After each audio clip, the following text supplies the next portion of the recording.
Welcome back into Rounding Third Podcast. We got Nick and just Harrison tonight. Sean said he's stuck at work. Possibly will pop in. We don't know. He did tell us a few weeks ago, I think I remember, he would never miss a Monday during season, but here we are. Life happens. I get it, but Oh, I do too. I'm hoping that just Harrison, can still carry the show for the three of us. Right? I mean, thank God we got you because, I'm going to be dropping out right about Yeah, now, right. so Yeah. Anytime. Well, I had This is COVID going to be over a the solo weekend. podcast, real quick. Right? I had COVID over the weekend. I think I'm better now. But my wife's like, "You going on tonight?" And I'm like, "Oh yeah, I'm going on." Like, you kidding? This is therapy, But man. yeah, right. Oh, so anyways, yeah, he might pop in. We don't know. He said he's going to try, but we'll see. So before we get going, like our page, follow our page, share it, comment with us whenever you can. We love the interactions and the comments on all the things that we post. And go ahead and tag us in posts if you see something baseball related. We love getting into those discussions. Love it. And speaking of discussions, we're going to open up today, leading off with that embarrassing, ugly, atrocious scene at Yankee Stadium the other day. If you're a Yankees fan, you cannot defend this at all. I'm sorry. Even if this happened at Fenway Park, I wouldn't be able to defend this. No. It started with Stephen Kwan from the Guardians. He went back, crashed into the wall, and got injured. And the fans started taunting him while he's injured on the field. So obviously, as a good teammate, Miles Straw and Oscar Mercado goes up and starts talking to the fans and telling them to cool it. And I think Miles Straw legit climbs the fence and gets right in their face. Yeah, because the next day the fans are calling him Spider-Man. Yeah, I mean, and I just, you can't. And then so whatever. The next inning goes on, and who hits Gleyber Torres hits the walk-off single for the Yankees to win it. Yankees are going nuts and celebrating like they should. They just walked it off. And the fans just start chucking stuff at Straw and Mercado. And then good for the Yankees doing this, but they stopped their celebration, and Judge and Stanton went right out and started yelling at the fans themselves, which I thought was classy on their part. Yep. But as an organization, not being held accountable for what needs to happen to these fans going forward and precautions put in place, I don't know. It's unacceptable. Well, and what amazes me is how quickly it escalated. It went from words to objects, quick. Right. And I mean, not that baseball doesn't get heated or passionate. Obviously it's not like football, and you think of the snowball games and all that crazy stuff that goes on. But you look at how quickly that went from just giving a guy a hard time to actually throwing stuff on the field at these players. And to your point, thank goodness that Stanton and Judge finally said, okay, enough's enough, and went out there and started waving their arms and getting the fans to shut it down. But I'm more disappointed that nobody said anything afterwards. Nobody from the Yankees talked about it. Nobody from the front office addressed it. Boone did in the presser. Yeah, but not a thing. But nobody cares what Boone thinks. The fans want to hear Aaron Judge go, "Hey, cut it out, guys. We don't do that. We don't do that here." Yeah, I feel like it. I feel like the players, kudos to them for stopping their walk-off celebration, running out there to try to diffuse the situation. But somebody's got to just make the comment of, we don't do that here. Yeah. And I know that there's video of it. And I'm sure that maybe they'll pick a few people out that are part of it and ban them from Yankee Stadium. Whoop-de-doo. But now you've kind of created this situation where these fans know that they can do this. This can happen. And there's likely little to no problem with it. Yeah. My problem is what kind of Yankees fan are you if you still have a full beer in the ninth inning? Seriously, why isn't that gone? Well, what kind of any fan? I mean, you just took that and made it a $12 projectile. I mean, my goodness. Yeah, I paid $25 for this beer, and I'm not throwing it at it. I lost 10 pounds on COVID this weekend. Follow me for more health tips. Goodness gracious. But yeah, man, it's out of control. And to look on the internet and see these Yankees fans absolutely defend the actions. Oh yeah. It is downright embarrassing across the board for baseball. and for the whole Yankees organization, it's terrible. Yeah, thanks. Yeah, absolute fool. But yeah, I don't know. I just shocked by it. And I mean, I shouldn't be. It's the Yankees. But their team won. That's the biggest thing that I'm like, why are you guys throwing stuff? Like you guys won. Like Right. Kind enjoy of it. Like that's the biggest slap in the face. ruined what should have been a good afternoon at Yankee Stadium. Yeah. And it's and maybe there's something, maybe in what was going on between Straw and the fans, somehow it escalated. But I think Straw just literally climbed up there to tell these people to cut it out and leave the guy alone. But Yeah. maybe there's interaction there that made it worse. But it so quickly went to throwing stuff on the field, which everybody knows you don't do. Yeah. And I've always said the Philadelphia fans have always been the worst. Back in the days of throwing batteries and all the stuff they would do, Yeah. like Philadelphia's always had the worst fans. New York's always been right behind them, and Boston fans are awful too. Don't get me wrong, Mm, but Boston fans are awful because we're loud and we're obnoxious. But like we're not the ones that are trying to like start fights in the bleachers and throwing stuff on the field. Like Boston fans have more respect for the game. right. Like St. Louis fans who are also loud and obnoxious but have respect for the game. This just completely dumped all over Yankee Stadium what happened there. Yeah. And they're lucky somebody didn't get seriously hurt. Like the umpire was getting pelted with beers. Like he got hit in like Well, the top of yeah, the back, and like it yeah, he just got hit with a water bottle or something. I mean, yeah. And it's just it's but with zero accountability, like what is something do you think the Yankee Stadium could do to control that?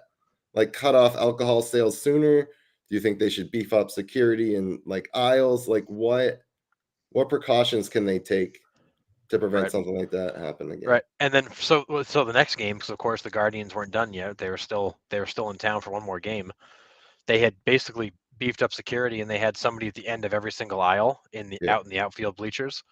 But what it turned into is, okay, we're not going to throw stuff, but we're just going to basically heckle and taunt these guys the whole game. They're calling Straw Spider-Man because the way he climbed the wall. They just turned it into, they spent the first 3 or 4 innings of that game just trying to taunt these guys, knowing that with security there they couldn't throw anything, but they could just continue to taunt them when they were out there. Yeah.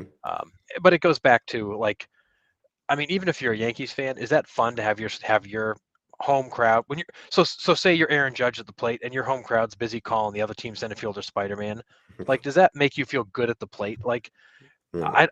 the problem is the average Yankees fan doesn't get it.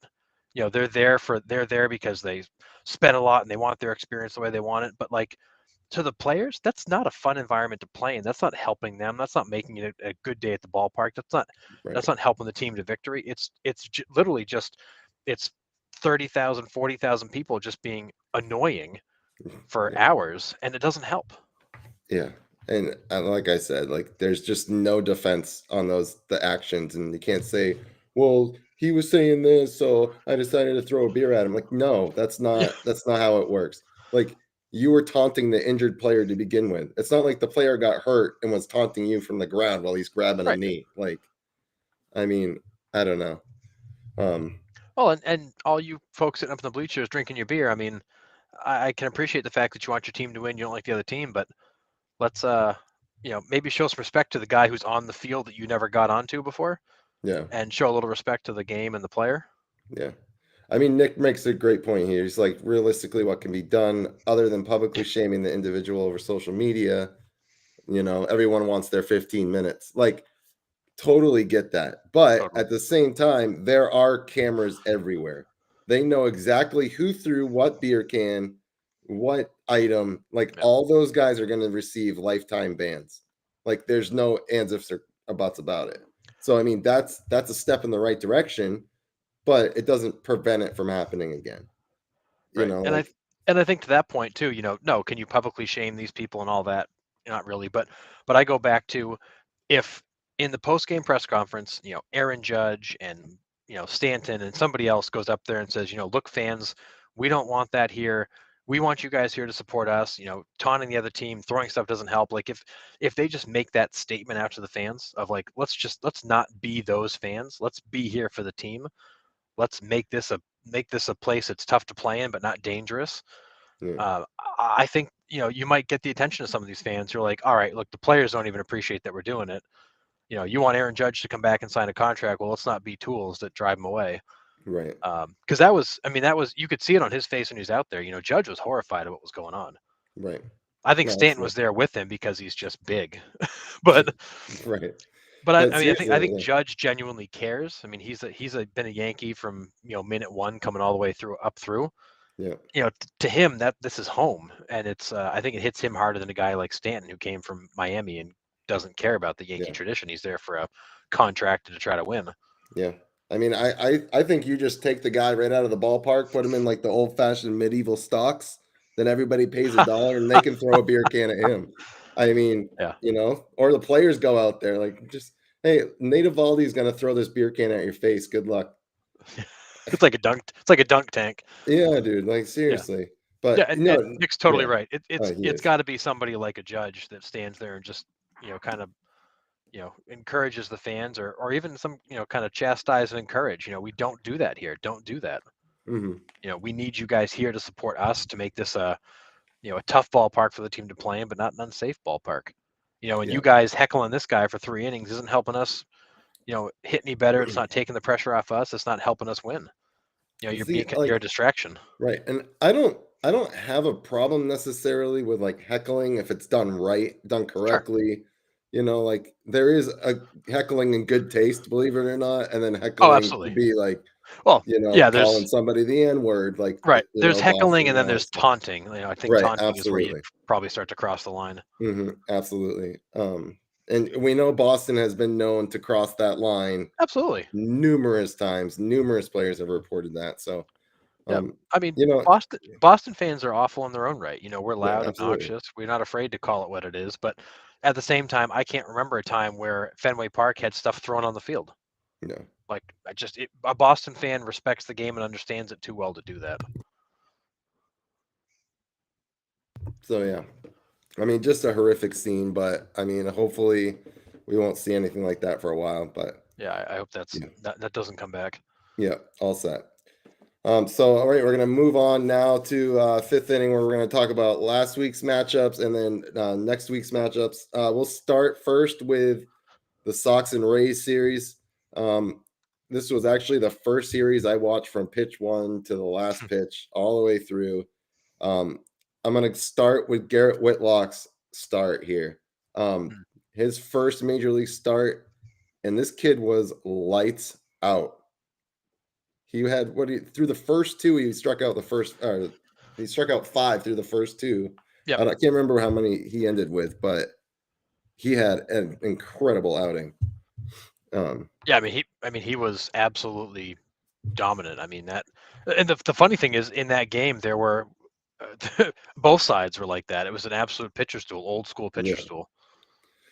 Yeah. It's like Red Sox were no hit through 9. And then Bobby D gets up in the top of the 10th, hits a triple off the right field wall. And then Christian Vasquez hits a sacrifice fly to get him in. So they're up 2-0. And then they have first and third with 2 outs, right? And there's a ground ball hit to Trevor Story, and he botches it going to first base, Oh, throws it away. They score the 1 run, and then Kevin Kiermaier gets up and hits a two-run homer to walk it off. Like that one hurt because that gives us 2 out of 3 against the Rays. Instead, the pendulum swung, and the Rays got 2 out of 3 from us. So, but you think about that game. The final score is 3-2. The final hits were 3-2, and it all happened in the 10th inning. Like yeah, the entire game unfolded in like the last 30 minutes. That's where yeah, Doug says Ian Kinsler style. Yeah, Chuck Knobloch disease too. Oh, Ian Kinsler. Yeah, Yeah, the old days of Chuck Knobloch when he forgot how to throw. you just He'd throw throw it 20. every throw would be in the first row of seats. Oh my god. Yeah, I don't wish the yips on anybody, dude. The yips is terrible. It's No, the that's bad. worst. But yeah, I mean, I don't. That's where the runner on second in a game like that. Yeah. I mean, I guess any game like that is just like, I don't know. That one was tough to swallow. I mean, it was good for us because we got 2 runs in the top of the 10th, but Right. then you turn it around and you're like, well, crap, like we lost it. Now I don't like the runner on second base. Right. Yeah. And the runner on second base, I just think it's cheesy. But I know why they did it. They tried to add a little excitement, extra innings, and help things. They didn't want a whole bunch of 18 inning games. They wanted to Yeah. try to speed it up. So I get the intention. I just think it's cheesy. It's like playing in the backyard with your friends. No, I wouldn't mind starting with a runner on first, where like a team actually has to like manufacture it. Yeah. Like get him over to second base with a bunt or a hit and run to get him to third, or like Yep. I mean that. Yeah, I mean I don't like the runner in scoring position to start. It's like, oh, you might as well just put him at third at that point. Like it doesn't matter. Right. Right. So, but yeah, I agree. um, yeah. Was there any other big matchups for you that last week that was I felt like intriguing? there were going to be some good matchups, but the Mets really handled the Giants well. That was They not as did. good a matchup as I thought it would be. And I got to say that Mets team is legit. I mean, they're sitting at 12-5 right now. They're 4 games up in their division. 17 games into the season. They're a plus 32 run differential. I mean, Yeah. the third highest in the league, and they've scored the second most runs in all of baseball. They are legitimate. And everybody thought when DeGrom got hurt, oh, that's a little bad. And then Scherzer was like, well, he's questionable. And we were joking with you guys, you and Sean, about walking back the Mets predictions, but man, that team is legit. Yeah. And I have a feeling that if they really are, kind of pacing like this, Cohen's just crazy enough to go trade for somebody at the All-Star break, some other devastating weapon, and make them that much more dangerous in the second half. So Imagine I, that. yeah, I think the Mets are for real, and I think that now, as Sean says, they'll do some Met things, and they'll have a skid here at some point and come back to life a little bit. But even That's with that, baseball. Yeah. right, even with that, I think they're going to be legit. Yeah, absolutely. How about that 21-0 Cubs over Pirates score? That Brutal. was I mean, I mean, I, that's a box score you can't even read. It's so long. yeah, and I mean, goodness gracious. And that was crazy because I was watching the Tigers game for Miguel Cabrera's 3,000th hit, and they won 13-0. And I was like, oh, Yeah. wow, that's a blowout. And then the Cubs score comes through my phone, and I'm like, oh, like they just scored more points than the Chicago Bears did all of last season combined. Right. Like, Exactly. crazy. I mean, the Cubs scored 9 runs in the first 2 innings. I mean, yeah. they scored 1 in the first and then 8 in the second. I mean, and the funny thing is, I mean, the Pirates. I mean, other than those innings getting away from them, I mean, the game didn't seem all that bad. It was just like these big, quick shots. 3-run home run. It was just they were just racking up these quick hitters, and it piled up on them fast. Oh, I can't hear you. So, anyways, see if we can get Nick back. Yep. There he is. I'm back now. There it is. Marvelous. There's the one. Hopefully it doesn't It's- happen again. It had to happen. Goodness gracious, I hate it. I don't understand it. I still got to figure it out. And don't look now, but your Seattle Mariners and Los Angeles Angels are looking pretty good in the AL West. They are for sure. I mean, the Oakland A's too, being where they are, like thinking that they were going to be basement team, and they're competing for however they're competing, they're doing it. So it's crazy. Yeah, and some people will point to the slow start for the Astros being, they lost Correa and all that, but this Jeremy Pena kid can play. Yes, he's good. There's a reason the Astros weren't willing to give Correa what he wanted. It's because they really like Jeremy Pena, and now the world is seeing why. And you have Bregman back. Bregman's healthy. He's putting up numbers again. Yeah, he's raking. Yeah. So it's a combination of those two definitely takes away some of the pain from losing Correa. I mean, he's still a world-class shortstop, but it helps to have those two. And the Astros have lost a ton of close games. I mean, they lost 2 games to the Blue Jays by a run. And when you kind of look at where they're at, I mean, they are, they're run differential of -8. They're not being like really outscored. It's a lot of really close games. Yeah. And they've been really terrible at home, which is also not like them. Right. So it's, I think for them, it's just an early season thing. But we're looking at the stat was going around last week, Nick, was it, all those players hitting under 200. Yeah. And the league-wide batting average is like 231 or something. Like hitting is way down this year. Yeah, it was. I can't. Let's see if I can find it. Yeah, that was. I couldn't believe that. I sent that in, and I was like, "Wow, Yeah. that is insane to me." Yeah. I mean, Um, the offense is way down this year. And a lot of it has to do with, I'm sure, the shortened spring training. These guys didn't get a lot of it. That didn't get nearly as many at bats, and they're probably now about where they typically be. So I think you'll see that come around. But it's been a shockingly quiet April offensively across the yeah, league. but I mean, it also goes with like just everyone's trying to dip and drive. Like they're, like Oh yeah, we got excited last week because people were like stealing, and the Red Sox did it a couple times, a little I hit know. and run action, and it was like this is what baseball needs to get rid of the shift. But like there was also a play in that Rays series where they could have been out of an inning-ending double play, but everyone was shifted, so they couldn't turn two to end the inning, and a Oh, run scores. And yep. it's like, so now you gave up a run, you have two outs. Like the shift needs to go away. Like I don't understand why teams are still doing it, especially with runners on base. With runners off base, fine, do whatever you want. But when there's runners on base and you can't turn a double play, like a standard double play, why are you doing it? Well, and that's what Doesn't make any kills me. sense. That's what kills me is that, like, why are you shifting into a position where you can't actually Cover a base. complete the play? Like Right. that boggles my mind because normally when you shift, you leave one player, either shortstop or second baseman, by the bag. Yeah. Like you shift left, the shortstop drifts, second baseman shifts over, but not all the way over, and vice Right. versa.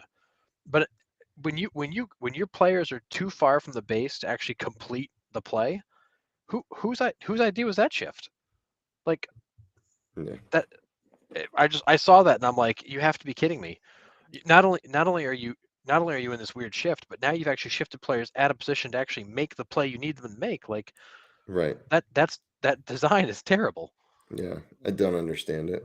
But all right. Matchups for next week. I got a couple that I'm interested in to see where they go. Mets and Cardinals right off the top. Yeah, That's that'll be a good that's one. going to be a good one. That's a week series. Weekday series. How about you? Do you have any this week? This weekend? Yeah, so I'm looking forward to the Mariners and the Rays. I think that's going to be an interesting series. Yeah. I think you got two teams that have, first place aspirations that are both, kind of have their own potential shortfalls. I think that'll be good. I was looking forward to the Red Sox Blue Jays series. I don't like this whole COVID restriction and players not traveling. I think that stinks. Yeah. Crazy. But I still think it's an important series. However, if the Red Sox come out of Toronto, dropping another 2 out of 3, you look at a team that's going to come out of Toronto 8-11 and potentially 5 or 6 games back, by May 1st. I mean, Uphill battle. it's a very much an uphill battle. This is although I will say, I think the Red Sox are proving to be who we thought they'd be. They're probably about a 500 ball club. They're going to be good in spurts. They're not great. They're not great anywhere. Their pitching is okay. Their offense is okay. You look at that lineup they ran out over the weekend against the Rays with no JD Martinez in it. Yeah. There is no pop or thump in that lineup. Yeah. Other than Devers, but Right. yeah. And Devers is streaky, so you look at that lineup and there's absolutely nothing to fear in it. And then you got the bottom of the order with Dahlback and JBJ and um, Refsnyder, whatever his name was. I mean, Yeah. Who is that? those guys couldn't hit water. They fell out of a boat. No. And you got a 30-year lineup tied up with guys that are never going to hit their weight. It just, Mm. they're very much a flawed team. They're probably about a 500 ball club. They're proving to be what everybody thought they'd be. Um, and last year was great, but I don't think this team is last year's team. No, and we'll see if Sale ever gets back. That will help a little bit. Yep. If Whitlock continues to be like this, in the starting rotation, I'll take that every fifth day as well. Yep. But we've talked about Sale before. Like he's a shell of himself after that. After they extended that Right. contract. But another series I'm looking forward to this weekend is Braves and Rangers. That should be an interesting matchup, I think. Yeah, and Um, same with the Cubs and Brewers should be one worth watching. yep. I think the Cubs are better than they've played so far. I think the Brewers are finally playing like they should. They've seemed to Yep. find some life and their pitching settled in. Yeah. Um, but it's one of those where those series could easily be one-sided. I feel like this season, especially when you look at the standings, and there's so much. I feel like there's so much parity out of the gate. You Yeah. got so many teams that are like right around 500 that Hmm. it could go a lot of different. I mean, the Pittsburgh Pirates are sitting at 8-8 right now. Right. How? I mean, and they're granted they got shellacked 21 zip, but they're a 28. They're a minus 28 run differential. They've been outscored by a ton. 21 of those came in one game. Right. Um, but I mean, really, they're a 500 team, like straight down the middle, even in all categories. It's Yeah. you've got a lot of parity here in the early. And as much as we've been crapping on them, they might be trending back upwards with actually keeping Brian Reynolds and extending him. And then, maybe they are dealing with O'Neal Cruz correctly, and who else did they? Oh, Brian Hayes, they just Yeah, re-signed his extension. So maybe they are starting to trend up in the other way. Because for a while here, we're like, dude, what is this organization doing? Like, this is the reason everybody wants this competitive balance thing right. because of this organization and the Oakland A's. But Yeah, I mean, those were the two that everyone was like, we need and, to do something here because they're just sitting back and collecting a paycheck and not right. doing anything with their team. And they So might be stupid like a fox. I mean, maybe they lulled everybody to sleep, but but even the Oakland A's are a +9 run differential. They're 9-8.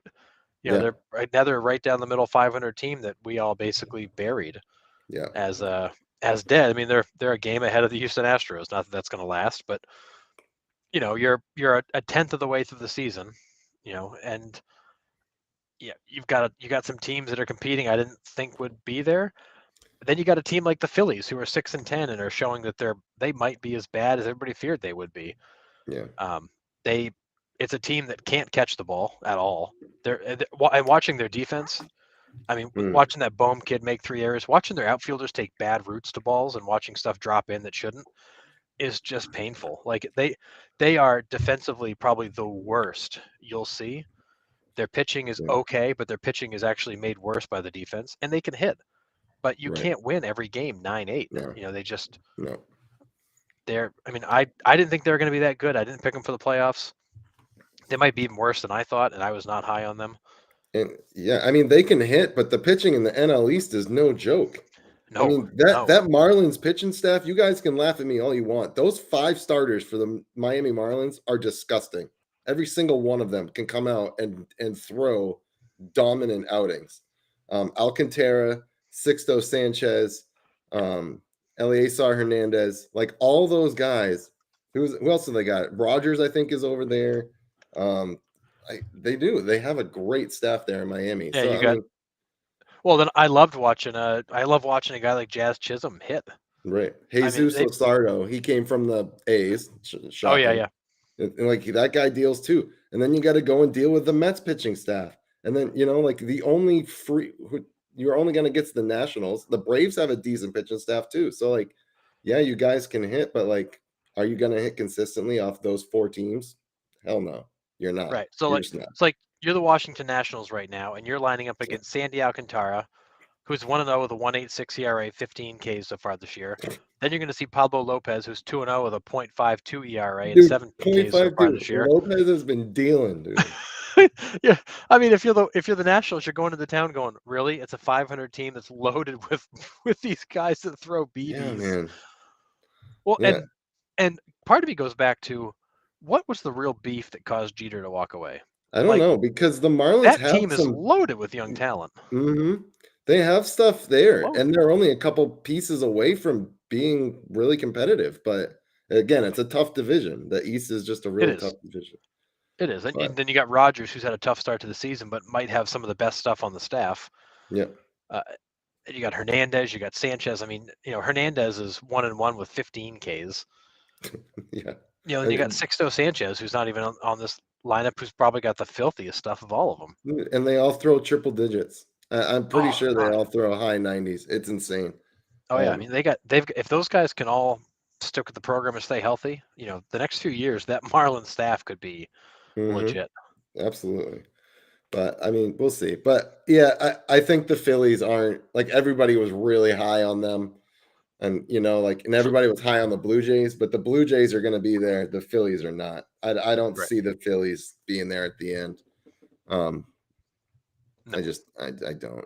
It's too bad because I mean Zach Wheeler had Cy Young stuff last year, and he's just not.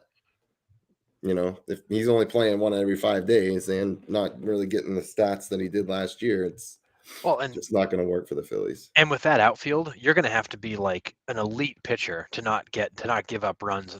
I mean, those Yeah, outfield Harper, Castellanos. I mean, those guys take horrible routes to balls. Horrible. yeah, and And then there's it's a stuff that hitter's drops in ballpark. that shouldn't, stuff that gets to Yeah, the wall that shouldn't. I mean, it's painful. That outfield is a giant black hole. yeah, but yeah. So I don't know. It'll be interesting going down the stretch here. Well, not down the stretch. I mean, it's early, but I mean, Yeah. I don't see the Phillies going anywhere, which is too bad. But whatever. No, but it'll be interesting to see how these teams really come together as the season goes on. Yeah, I mean, I think we've got teams like the Orioles, the Royals, the Nationals, the Reds, who we definitely thought were going to stink, and they've been bad. I thought the Texas Rangers would be slightly better than they've been. They've had a bit of, they're 5-10. Their run differential is -7. I mean, they've been in they've been in almost every game, and they've just lost they've it by had 1 or 2 runs. they've had a gauntlet of a schedule too, They though. have. It's been a tough start. Like everyone they're playing, it's like goodness gracious. Yeah, they haven't had an Orioles thrown in there. They haven't had a Royals thrown in there for like most of these teams have had like a warm-up series of some point, but I'm pretty sure the Rangers have just ran the gauntlet right from day one here. Well, and But they had the Athletics over the weekend, which you might think, oh, that's a series off, but it's like, well, no, actually, right, the Athletics are legitimate. right. But you look at the series against the Athletics, and the Rangers won Game 1 8-1. Then they won 2-0 and lost 2-0. Like they're in these games. They're consistently in games, and they're just Yeah, not. They're just not quite getting enough. They beat the Mariners the night before that 8-6. yeah. Like they can score. And They can baseball score. levels They can. out eventually. It really Yeah. does. Like the breaks that they aren't getting now, they'll get later in the season. Right. Like that's just how it works. They lost 4-2 before that. Like that, I feel like they must lead the league in 1 and 2 run losses because Yep. I feel like every game they lose is by 1 or 2 runs. There's always that one team, right? That's like, oh, they have like 49 one-run losses, or Oh, like, I mean, there was a season where it was the Red Sox where they yeah, played a gazillion 1-run games and just didn't win as many of them as they yeah, should. crazy. But yeah, so I mean, those are some of the matchups next week that I'd like to see. Astros and Blue Jays could be okay. I think the Blue Jays kind of take care of business there, but yeah, I think Mets and Cardinals are going to be my go-to watch this Yeah. week for sure. Yeah, that'll be fun. Yeah. All right, so we'll move on to the players of the past week here. It was voted that it was Cody Bellinger and Ty France. I don't have their stats up right now, but they both had huge weeks. And then obviously Miguel Cabrera getting his 3,000s, but he also had like 6 or 7 hits this week as well. Yeah, so France actually leads the majors in hits with 24. During the week, he went 13 for 26 with 3 home runs, 10 RBIs, and a 1.436 OPS. He helped the Mariners go 5-1 during the week and jump into first place in the AL West. And then on Saturday alone, he set a career high with 5 hits and 5 RBIs in a victory over the Royals. Jeez. And he's second in RBIs in MLB behind only Jose Ramirez. Dude, he was 13 for 26. That's a week, dude. He hit 500 for the week, drove in 10. Wow. And then Bellinger, he was, let's see, he hit 304 during the week, 7 for 23 with 3 homers. So for him, it was really all about power. Yeah. And then, of course, you got Cabrera actually went 7 for 18 at the plate and then had his 3,000th hit. So, yeah. I mean, so my player of the week for the last 2 weeks, Nolan Arenado finally came back down to earth. He's only hitting 364 now. But so he's lost 40 points off his batting average or 100. I think he was up around like 430 something last week. But so he's come back down to earth a little bit, but still at 364. Yeah, so my 2 for last week, first of all, was Cabrera for obvious reasons. That was more sentimental pick. But secondly, really for the last 2 weeks has been Lindor. Lindor has been on an absolute tear for the Mets. He had a miserable season last year. He was getting booed. People thought he might went out of town. and boy, has he had a hell of a start to his year. I mean, how can you not be energized to play for that club right now, dude? Oh, it's I'm gotta be pretty sure you could fun. inject me in that lineup and I'll hit 300 in that lineup too, because they're gonna throw me all fastballs. Yeah, I Like, mean, and the funny thing is, like, you watch Lindor last year versus this year. Like this year, he's Francisco Lindor again. Lindor was yes, always, absolutely. big personality, always smiling, Mhm. playing a game, having fun. Last year, he was serious and he was grumpy, and he wasn't happy. Of course, that the whole situation in New York was miserable last year. But like you Yeah, look at Lindor this year, he's back to being the old guy that he was back in Cleveland. Like he's energetic and peppy and happy and having fun, yeah, and you can see it with this play. I mean, he's been really good at shortstop, and he's been great at the plate. yeah. Yeah, I think he's back. He's back to stay. I think Yeah, it's just trying to like get your feet wet and figuring out where you belong in a new club. sure, I can't imagine that feeling like, he's known Cleveland his entire life, and then they send him to the Big Apple, and right. you're just trying to find your spot, and you just don't know where you stand. And then when the Mets themselves, the organization's a mess, like it's really hard to find where you stand. But Right. I'm Well, and glad I that he's back. and I feel like we've talked about this a couple of times, but I think when you go to a market like Boston, New York, LA, like when you go to those markets, even St. Louis, because that fan base is so intense, like when you go to those markets, it's a lot. When you take a player from Cleveland, you're in a Midwest market, not quite, not a big media market, not a huge metro area necessarily. And you drop a guy like that in New York and say, hey, good luck, adapt. That's not like an overnight thing that you just go, "Oh yeah, this is great. I got it. I'm a New Yorker now." Yeah, Like that's a change. Like, and it's even like little stuff. Like it's how you get to the ballpark, when you've got to get to the ballpark. All the things that take you out after the game, like all the clubs, all the scene, like all the stuff that comes with being in New York. That right, it's a lot for especially a younger player like Lindor to take in. right. He Yeah, was king. He got paid. He was the toast of the town. He was probably going out every night everywhere, and yeah, you got to be able to settle into a routine. right. And I think he went over and then started like 0 for 20, or like he Oh, it's started awful. horrendous. So that smile like slowly fades after you're like, struggling to find your first hit. And then you just, you lose your footing. And then we all know baseball. It's hard to get back on track when you're in a slump like that. Right. But yeah, anyways, glad he's back because he'll definitely carry or help carry that Mets team for sure. And it's Yeah. a fun team to watch right now. Well, They're that's the thing. must He's see. one of those. He's one of those probably 10 players in baseball that like you just like to watch play. Like Yeah. I wouldn't care what team he's on. I just like watching him play. He reminds me a lot of Jose Reyes, not just because he was a Met, but Yeah. like just because of that same type of player, like Yep. balls to the wall all the time, like cannon arm, like charisma, like just the same type of player. Yep. Um, but yeah, love it. All right, so we're gonna move on to rounding third, where Harrison and I are gonna discuss if Armando Galarraga's perfect game should be overturned. The reason this is coming up is because there was a college or university, I think, that put in a petition, a legal petition, to overturn Armando Garala's Armando It's a Galarraga. mouthful. Oh my goodness. To overturn his perfect game blown by Jim Joyce. This was in, like, I'm not even going to take a Boy. stab at the year. I can't remember. But should it Yeah. be overturned? Should we just leave it as it is?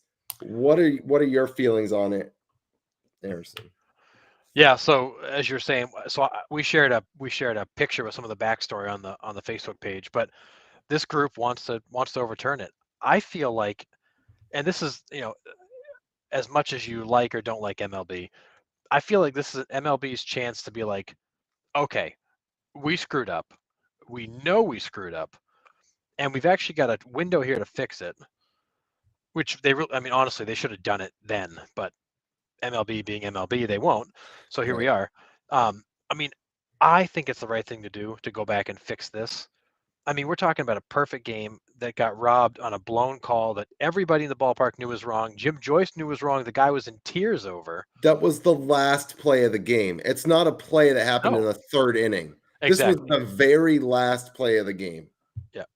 I mean, it's game over if he gets that call right. Right. He misses it. The next batter gets out. So it's not like the next batter got a hit and like, oh, okay, it's broken. Like next batter got out. There was nobody getting a hit that day against Armando Galarraga that was not aided by an umpire mistake.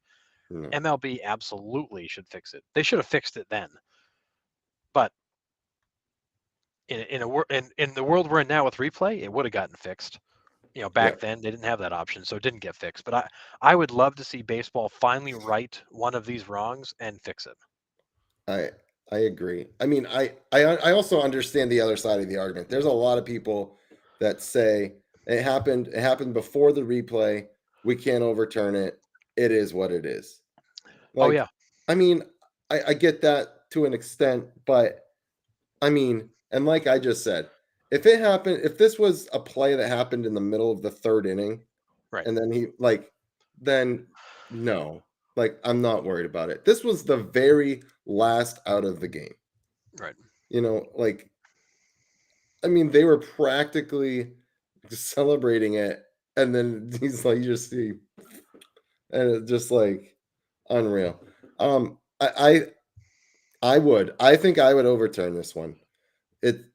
Because I don't think people are going to go back and change other ones. I can't think of another perfect game or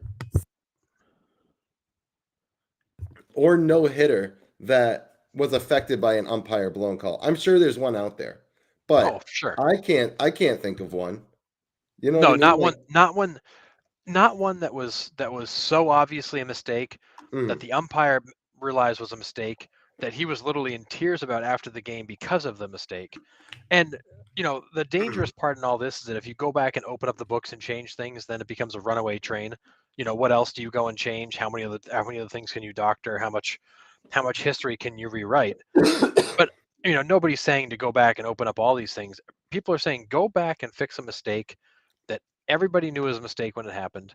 The umpire that made the call knew it was a mistake. The umpire that made the call admitted it was a mistake almost immediately. And kudos to Armando Galarraga, who basically said, it's baseball, it happens. Okay, I moved on. But that is an absolutely unprecedented oops in the history of baseball that everybody knew was a mistake. Like, so if everybody agrees it was a mistake, just fix it. Yeah, and I mean, you don't have to change any stats. What are you're gonna take a 0.00001% off that guy's batting average? I don't even remember who hit the last I that couldn't even that tell play. you. No, probably Eric Burns. He's always in those weird things. But but like, I mean, that's the only thing you have to change, like career, or don't even change it. Like, I don't know. I don't know. I think it should. It was a perfect game. There's no ands, ifs, or buts about it. It was a perfect game. It was the last out of the game. Change it. Put the guy in the record books. There's been 28 perfect games thrown in MLB history. That's my thoughts. Yep. Doug doesn't think so. Doug says it shouldn't. He says rules of the time and human error, which I mean, I get it. But if we fix it, like you said, the rabbit hole, like what else are we gonna fix? But I don't know. I don't think you have to open up a rabbit hole, I guess is my point. This is the MLB could just be like, this is the only thing we're looking at. This is the only thing we're going to change. We're not going down the road to the other ones. Like you don't have to go all the way back to the Yankees fan reaching over the fence to catch Derek Jeter's home run away from Tony Tarasco back in '94. Like, yeah, the batter was Jason Donald, in case you ever heard of him. Oh, yeah, no clue. But yeah, I mean, they're not going to go back and change all that stuff. I just don't see it. I mean, but and I don't think this is going to get overturned. We're just kind of making it a topic for discussion. Yeah. But I would like to see it overturned because it was 27 up, 27 down, and go home. Dominant. Yeah, absolutely. And the guy's never been on the mound since. I mean, you look at his career stats. I mean, after that season in Detroit, 2010, he was in Arizona, went 3-4, made 8 starts. Then he went to Houston, In Yeah. 2012 was 0-4, made 5 starts and out of baseball. Yep. I mean, you're talking about a guy who had 26 career wins and started 91 career games. Like he's a blip on baseball history, Mm-hmm. but he should be in it because of that game. I mean, the body of work, not impressive, but he had one day where he was one of the best pitchers in baseball history. Absolutely. And it got taken away by a guy who probably still sees that call in his sleep. Oh, I can't even imagine. Oh, bugs me. But I have to say, when all that went down, he was unbelievably classy in how he handled it. He could have been mad and screaming and pissed and all kinds of things, and he just kind of went, all right. Like even in Yeah. the picture we put on the Facebook page, like he's got a smile on his face walking back to the mound after that play, realizing I just got completely screwed. Yeah. But he was just like, all right, I'm gonna roll with it.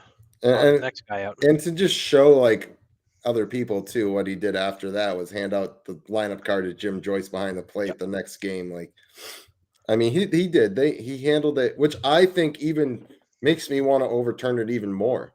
Right. You know what I mean? Like, it's just like he handled it so. We'll get to that, Doug. Hang We're on. getting there, Doug. We're getting No, there. you're beating us to the punchline. But yeah, I mean, that makes me want to overturn it more. You know, if he Right. sat there and he flipped out at Jim Joyce and threw his hat down, stepped on his hat, threw a base, you know, like I'd be like, yeah, forget it. Right. Like this guy. Exactly. You know, then it'd be different. But they both handled it with so much grace. We've talked Yep. about it on the show before. It was a great thing for any athlete to see, any sport, to see how, you know, an umpire blown call should be handled. Especially at that scale, like crazy. So Yeah, I that was say a overturn it. master. Yeah, Yeah, that was a master class in sportsmanship. absolutely. So I say overturn it. Doug, you're wrong. Sorry. And just like that. But yeah. But I mean, like I said, I do respect the other side too. It was before for sure. replay. It was, you know, like I totally get that. I mean, I'm not gonna lose sleep because he doesn't get it overturned. You know, it wasn't No. my perfect game. But I can't think of another call that has gotten so much publicity and focus over the years Yeah. as that one has. Yeah. I mean, Oh, and I think we had a challenge issued. let's go. Um You fly to me though. I don't have the money to go out to Cali. So That's a flight. yeah.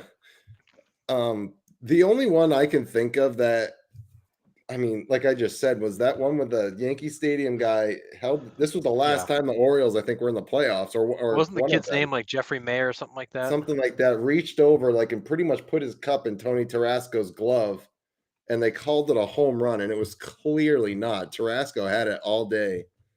I think that was 95, I believe. But yeah. Yeah, Jeffrey Mayer.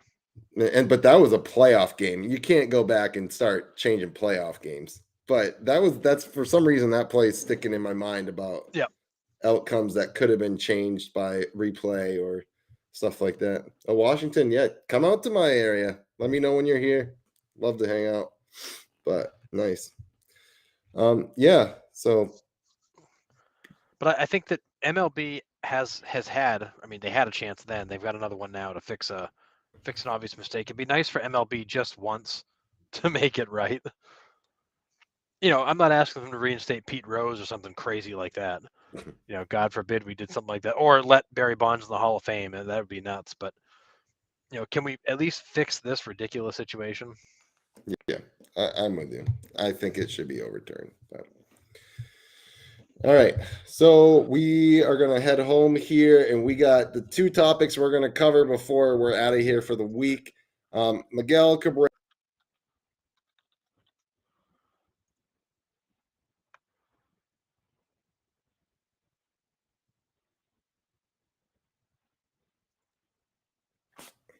Welcome back. Couldn't get 10 more minutes out of it, huh? Nope, couldn't do it. Goodness. All right, so Miguel Cabrera gets 3,000 hits on Saturday. I was like, they got rained out Friday, and then I think I put a post on. I was like, oh God, please get a hit in your first at bat of the first game so I don't have to watch 8 hours of Detroit Tigers baseball, please?" And he did. He gets up in the first inning with a runner on and pokes it through the right field hole, like typical Miguel Cabrera style Yep. for his 3,000th. And I thought it was so classy for Jose Iglesias to grab that cutoff. And longtime teammate comes Oh over, yeah. hands Miggy the ball, and gives him the biggest hug ever. Really cool. And I thought that was really awesome that the announcers did a great job. Was they pointed out all the young Venezuelan kids that are on like the Tigers and Yeah. the Rockies team. I guess the Rockies have the highest concentration of Venezuelan baseball players on it, which I had no clue. So to have them and like their idol like Yep. on the field to in that moment was pretty awesome. It was just a wicked cool moment all around, absolutely. And then Cabrera's family's there, and it was nice how he kind of I thought Iglesias jumping around like the little brother was awesome. Yeah. And then you had all the Tigers work through. Then he went to see his family, but I actually having not known that about the Rockies prior to the game, it's actually probably fitting that it was done against the Rockies because I mean he was literally the idol for most of the guys on that team. Yeah. And I love the fact that in typical Miguel Cabrera fashion, it was he basically kind of ripped a low line drive into right field, and I mean he's made a career going the opposite way. Yeah. But here's a guy who's 39 years old. He's hitting 319 to start the season. Not the hitter he once was. He hasn't hit a home run yet this season. He's only got a couple of doubles. He's just kind of hitting a lot of singles right now. But that guy could probably go out there for 10 or 12 more years and hitting in the mid to high 200s just with his hands because they're so good. Yeah. It's insane to have hands like him at 39 and still do what he can do. Oh, it's But unreal. I mean, and he and Manny are probably the two best. Manny, and Pujols are probably the three best right-handed hitters any of us have ever seen. yeah, and I don't think Miguel Cabrera gets the props that he should. Like No. the stuff he does, that I shared something the other day about the 3,000 hits and 500 homers. Only 6 other people have done it. And 2 of them were PED guys, A-Rod Palmeiro. Oh Then you yeah, yeah. have Aaron Mays, Pujols, Eddie Murray. Then you have 3,000 hits, 500 homers with a 300 average. Hank Aaron, Willie Mays, Miguel Cabrera. That's it. 3,000 hits, 500 homers, 600 doubles. Aaron, Pujols, Miguel Cabrera. Yep. 3,000 hits, 500 homers, 2 MVP awards. Mays, Pujols, A-Rod, Miggy. Multiple batting titles and home run titles. Also 3,500. Only Hank Aaron and Miguel Cabrera. And then this one, 3,000 hits, 500 homers, and a triple crown. Only Miguel Cabrera.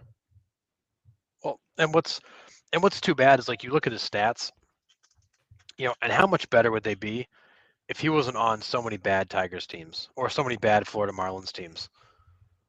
Yeah. Like there were years. I mean, obviously he was there when the Marlins won, but they were garbage after that. Like that team was garbage. Then he went to Detroit, who did have a few good years in there, but he's played most of his career on bad teams where he didn't have a lot of support and tools around him. He was a one-man show, and to put up the stats that he has, even in the face of being on a lot of bad teams, is pretty impressive. Yeah, absolutely. And I mean, yeah, you can't say enough about the career he's had. And like you said, like Florida and Detroit, like not exactly like, the, central franchises, not one of the big 8 or whatever, like Right. kind of just hidden back, kind of out of the spotlight. And just, I mean, he wasn't quiet there for a while. That Triple Crown year was a spectacle Yeah. to watch. That was Oh yeah. insane. But yeah, and crazy impressive. But it's just But yeah. it'd be amazing what his career looks like if he was on better teams. Mhm. And also didn't hit in a ballpark that was the same size as Yellowstone. I mean, that place is Yeah. massive. Yeah. He's been in Detroit forever, right? 2000 2001 or 2002, probably. When did he No, become a free agent? it was after with the 07 season. 03. Was he there when the His rookie season was 03. his rookie season was 03? So then he must have been there 2009 or 2010 then. Yeah, I feel like it was either 2000, was it 2007, 2008 that he made For the some move? reason, he's been in the league so long. I thought he was a rookie in '97 when the Marlins won. Yeah, he was a rookie in 03. He would join. He went to Detroit. Yeah, okay. So after the 07 season, so 2008 Okay. he went to Detroit. He was only 25 in 2008, Yeah, and he's been in Detroit since then. So he's that's crazy. 14. Was that 14 going on 15 seasons with Detroit, 5 in Florida? That's nuts. He must be. He's got to be the longest tenured for quite a while, huh? No one's been there or on a No. team for 14 plus years. He's getting up there for sure. Dang. And he was, he just was so good there, and he's just kind of started to fade the last few years. But I mean, the guy's 39 years old. He's been in the league since he was 20. Yeah. Yeah, nuts. So he's got some miles on his life. Yeah. Well, so congrats to Miguel Cabrera. That was awesome. Right. And that's the biggest thing, right? Yeah. It's like he's still a big kid. Right. He's out there smiling. He's, yucking it up with everybody. I love it. It's great. He's the kind of player you look at his age and go, you'll see 39, you go, no, that can't be right. He's out there playing like he's 25. Right. I love it. But yeah, so congrats to Miggy, 3,000. I mean, that just cements his Hall of Fame. Not that it wasn't cemented before, but that officially cements it with 3,000 hits, 500 homers. What you're saying is that even the writers can't screw this one up. Is that what you're trying to get at? Yeah. Okay. And honestly, at this point, he should get in unanimously, I believe. Oh yeah, for sure. Because that guy's name was never on any kind of steroid report. It was never linked or associated. This is such a no-brainer that if it's not unanimous, that writer needs his vote taken away. Yeah. Well, actually, because it's so obvious. So because it's so obvious, he won't get in. So now you jinxed it. Well, I didn't jinx it. They're just stupid. There was probably some Tuesday 7 years ago he didn't smile at somebody in the press pool, and because of that, they're going to withhold their vote. I can't deal with them. It's such a waste. Let's talk about something happier. Yeah, all right. So here we go. This man losing his mind on Angel Hernandez. This guy is now everyone's best friend in the MLB. We were talking about this earlier. Harrison's like, Kyle Schwarber is now the most liked man in the MLB by the players because finally someone stood up to Angel Hernandez and told him he sucks. And my goodness, was he animated? Like, it was the best. I'm putting the link in the chat right now because the bat, then the helmet toss, and then the hands, just like, dude. Oh, and I love the fact that he's like that side, our side, like everybody's mad at you. You're terrible.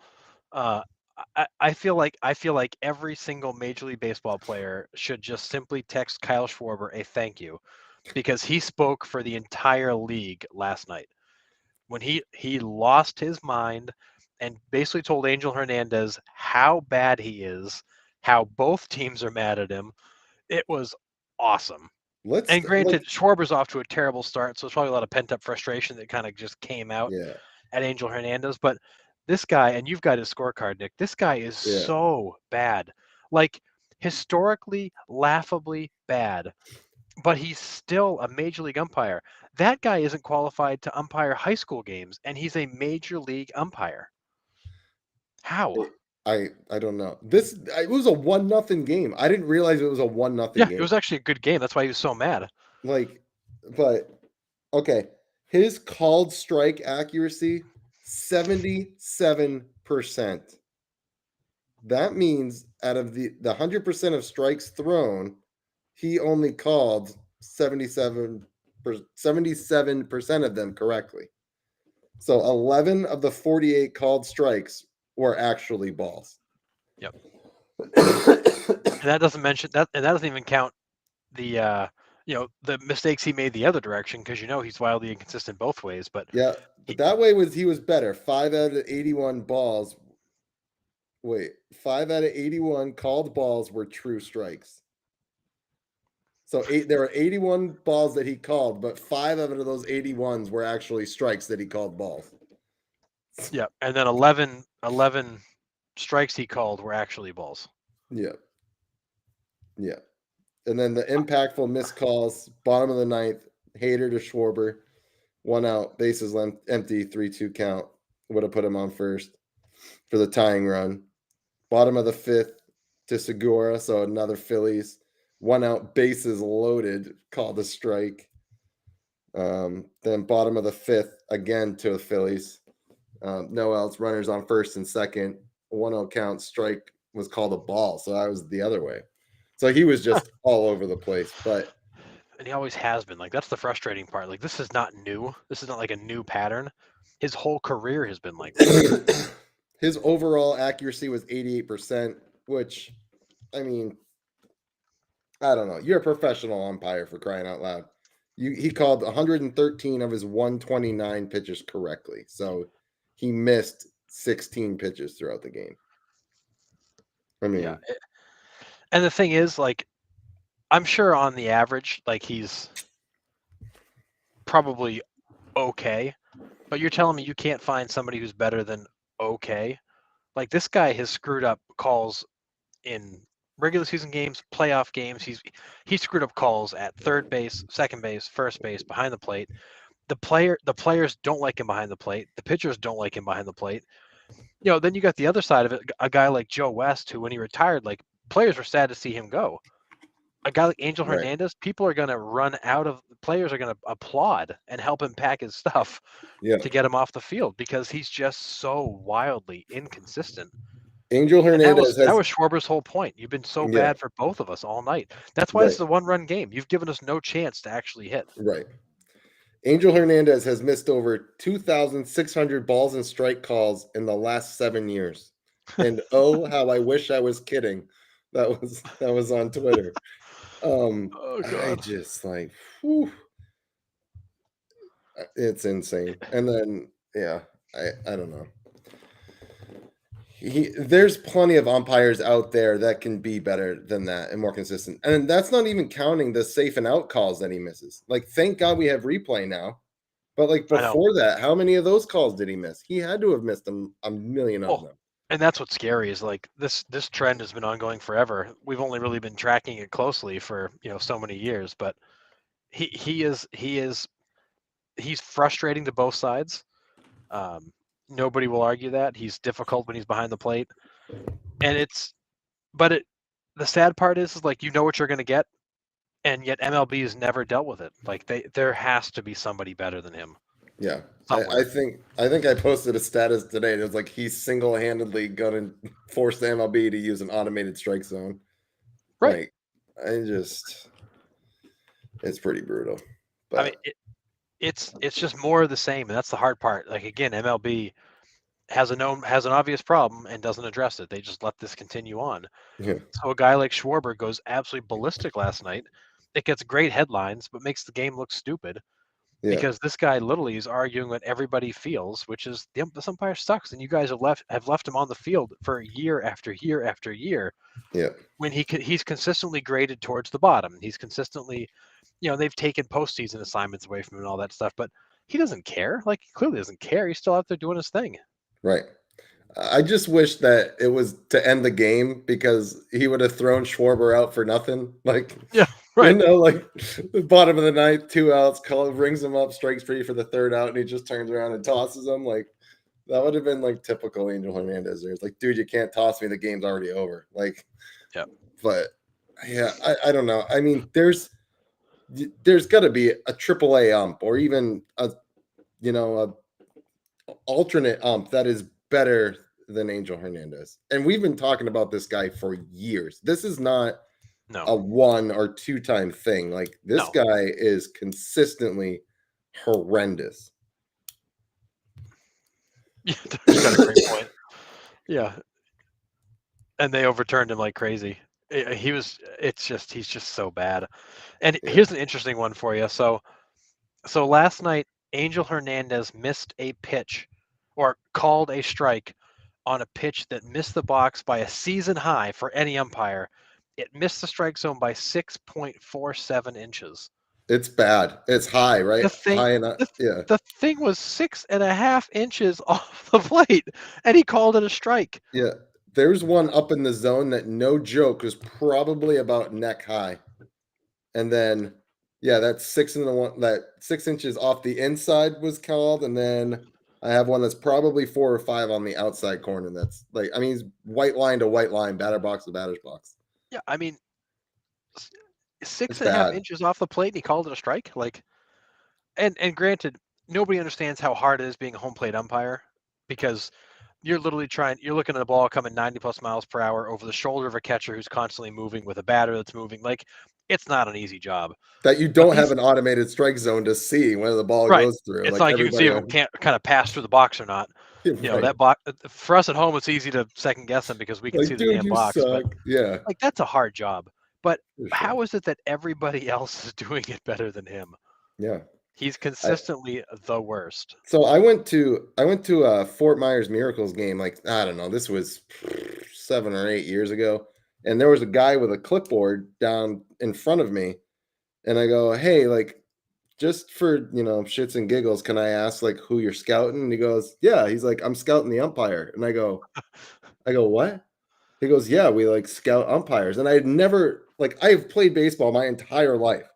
I love it, and I had never thought that, like, these guys are trying to make it to the bigs too. Like, of course they're Right. gonna get scouted. So he actually spent some time with me and showed me, like, the chart and how he charts them. And he's like, "I don't chart whether they call balls or strike. I chart whether, if there's a ball high and out, up and out, and he calls it a ball, if it's in the same place later that game, does he still call it a ball, or does he call it a strike?" Yep. So Consistency. exactly, and that's all they grade on. Right. He's like, If he calls a ball in the dirt a strike every time there's a ball in the dirt, then I know he's consistent." Yep. You know? And I was like, "Huh, that's interesting." But this guy is all over the map. You Right. like his they have, like, his outline of, like, where his strike zone is. And it looks like one of those artist palettes. Like, it's just like, it's Yeah. Right. completely brutal. It Uh, makes no sense. no, it's bad. I don't know how to fix it either, because I do like the human element calling balls and strikes. I do I do. not want to see us go to robot umps, No. but there's gotta be somebody better than Angel Hernandez. But Has to again, be. I go back to, in typical MLB fashion, you're telling me that you can't find somebody better than this guy? Like, year after year after year, he is graded at the bottom or the worst umpire in Major League Baseball. At what point do you go, man, maybe he's not a great umpire. We should find a replacement for him. Yeah, And you just let it carry on. And right. then you don't give him postseason assignments. Then you do. Then you don't. Then you do. You take him away, you give him back. You take him away, you give him back. Like, you clearly know there's a problem, but why does MLB never deal with this stuff? Well, because they also have a union too, I'm pretty sure. I'm pretty They sure. do. So now you're skating on other, like, you don't have. I mean, other than your job performance is freaking terrible. Yep. They have nothing, no other reason to fire him. I would pay money to see a union rep stand before Major League Baseball and defend this guy's performance. Tony Like, Clark because will do it. if yeah, because if that union rep can win the league over, that person should be on Broadway, in movies, in Hollywood, because there's no case to be made for why this guy's still a Major League Baseball umpire. No, I agree 100%. But man, well, I'm sure we'll talk about him in a couple weeks when he blows another call. But So till something then, else will come up. yeah. Until then, just make sure you guys like our page, subscribe. Like I said, interact with us on our page as much as possible. Thanks for all you guys that stopped by tonight. I only dropped out twice, so that's good. Good Um, night. hopefully, we'll have Sean back next week. I'll stop coughing. The COVID will be gone. And then, yeah, enjoy your week of baseball, and we will see you guys next week at 8.